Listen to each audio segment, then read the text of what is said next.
আসসালামু আলাইকুম। পবিত্র কোরআনে একটা আয়াত আছে। ওই আয়াতটার বাংলা অর্থ হচ্ছে, তোমরা আল্লাহ তাআলার কোন কোন নিয়ামতকে অস্বীকার করবে।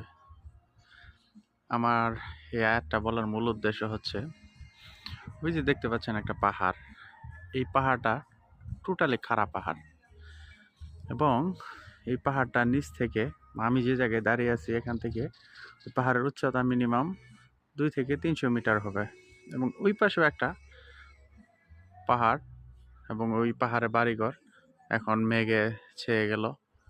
ওই পাহাড়টাও মিনিমাম 2 থেকে 300 মিটার উচ্চতা হবে এবং এই যে সমুদ্র, এই সমুদ্র 3 থেকে 400 মিটার নিচে হবে, ডাউন হবে, অর্থাৎ আমি মিডলে দাঁড়িয়ে আছি।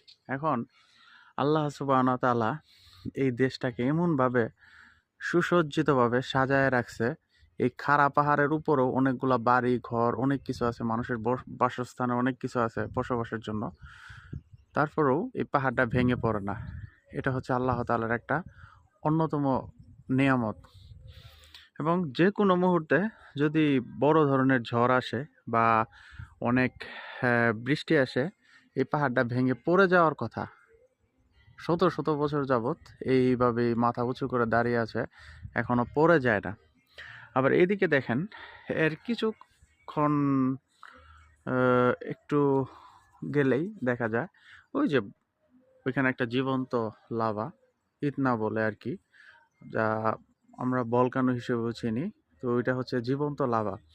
এই লাভাটা যদি বিস্ফোরণ হয়, আমি যে জায়গায় দাঁড়িয়ে আছি এই পুরা শহরটা সহ, ওই শহরটা সহ সব কিছু একেবারে আগুনে পুড়ে ছারখার হয়ে যাবে এবং আমরা মাটির সাথে মিশে যাব। তো আল্লাহ সুবহানাহু ওয়া তাআলা এই লাভাটাকেও জীবিত রাখছে, এটা এখনো বিস্ফোরণ করে নাই। এটাও হচ্ছে আল্লাহ তাআলার অন্যরকম একটা নিয়ামত।